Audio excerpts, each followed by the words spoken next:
Hi, my name is Janine Smith and I'm a BBRT specialist. Welcome to another case study.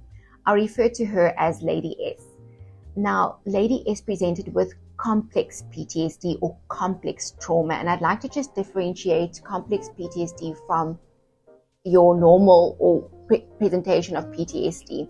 So, complex PTSD has got to do with experiencing traumatic incidences over a period of time. So, think about childhood trauma, where a child experiences, for example, verbal abuse. Now that would be quite consistent and over a long period of time.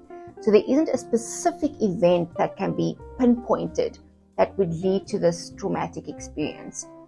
So it would be more long term.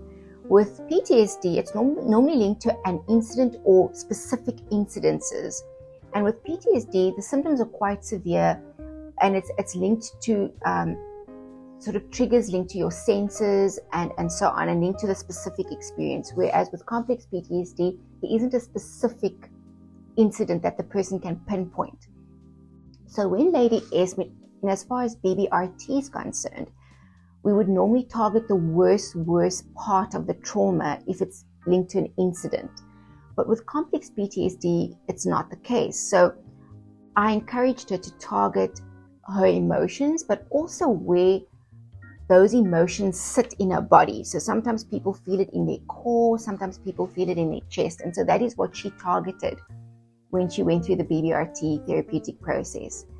So after her first session, I'd like for you to hear exactly what she had to say. Remember, she wasn't targeting any specific trauma, but she has been affected by the long-term trauma that she went through as a child.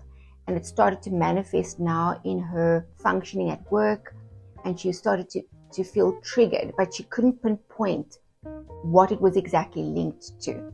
So I'd like for you to hear what she experienced after her first BBRT session. It's so weird after a while. Sort of a quarter way through the BBRT session, I felt something changing. It's as if I knew I am supposed to feel a lot worse about what happened, but it's as if it was far less. I'm talking about feeling sad and heavy. I don't have that feeling anymore. It's strange for me to experience not feeling as overwhelmed and weighed down by everything that had happened. I focused where I felt the emotion in my body, and I stayed with that feeling until it passed. I also targeted the knot I always feel. It's a strange feeling here between my tummy and my chest. It's been there for years. I can't even tell you exactly how long I have struggled with this. And since my first BBRT session, the knot is gone and I feel so light, and like I said, I felt the heaviness and sadness dissipate during the session.